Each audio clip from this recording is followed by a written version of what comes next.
Alright, welcome everyone. My name is K. Michael Russell.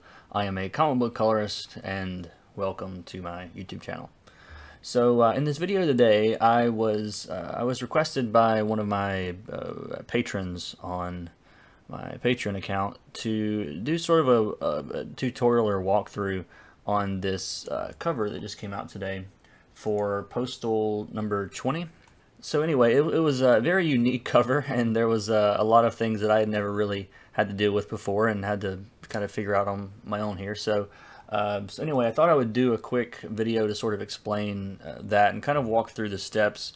I didn't have time to record it, unfortunately, when I was doing it because I didn't think about it, actually. It was a pretty tight deadline, and so I was just trying to get it done. And so we'll kind of walk through all the different layers of things and how I kind of thought through this color, or through this coloring from a standpoint of, you know, creating a strong focal points and all the stuff we always talk about.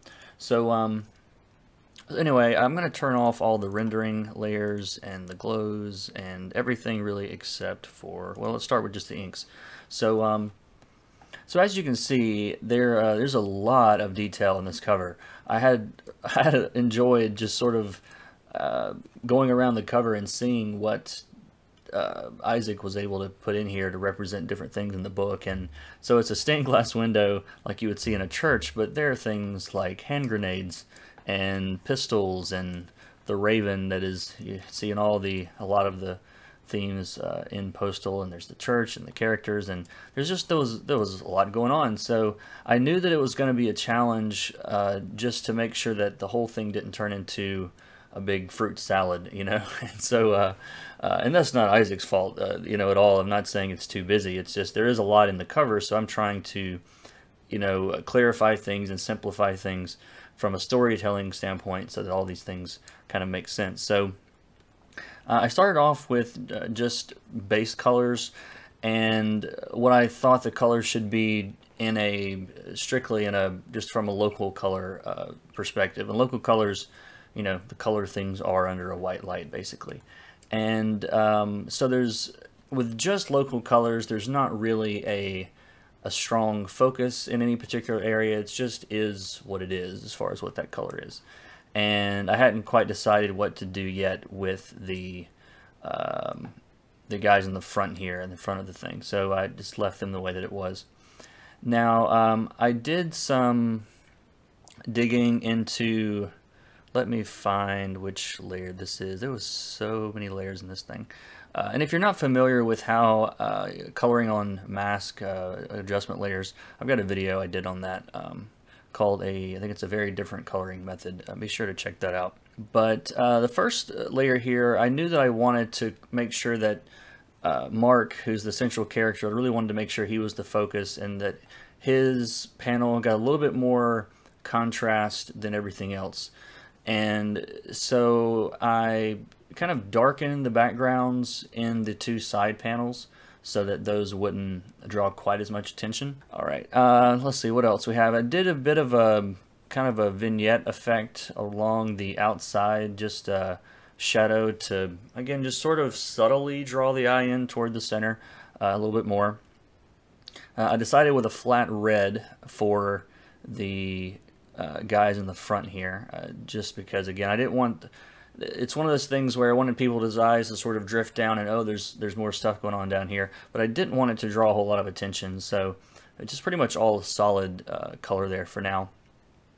And then you've got the highlights for that, which end up using sort of an orange for that. And then there's several, I'm getting really close on this, you guys can see.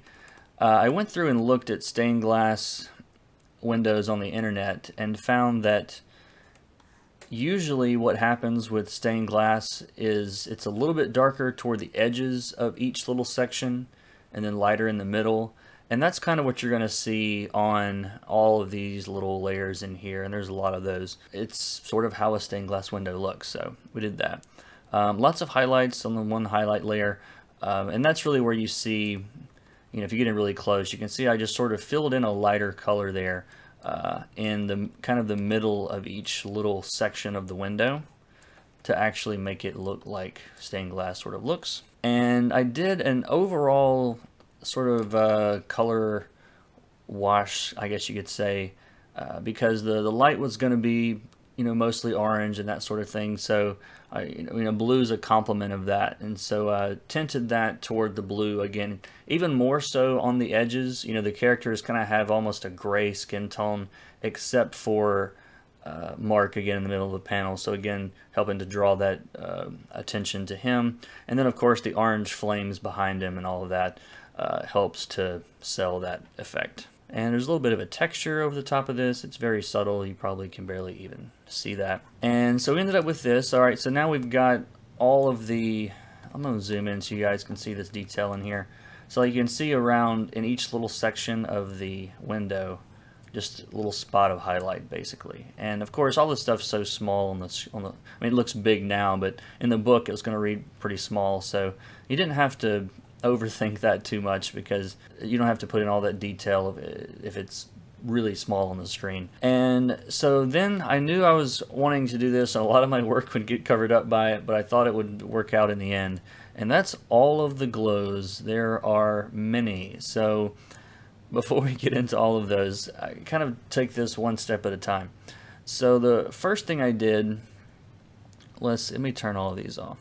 So the first thing I did was sort of a starburst sort of effect, and this is not realistic. It's just sort of a trick, I guess you could say, to again help draw your focus toward the center, and I was kind of playing around with the effect of what I wanted it to look like at this point. So it's just a way to show that yes, there's more light coming through certain places in the window than others, and I did that even more in the top sections and than I did right in the middle, to again kind of sell that effect that we're pulling the eye toward the very center of this image and pretty much everything we're doing. But I didn't want to cover up a whole bunch of that line art with those effects, you know, so I kind of kept those to the sides for this. All right, now I did eventually, of course, put some layer effects, some glows over those sections, but even those are pretty strategic, you know, like in the background in some of these areas, and still not really covering up faces and that kind of stuff. And then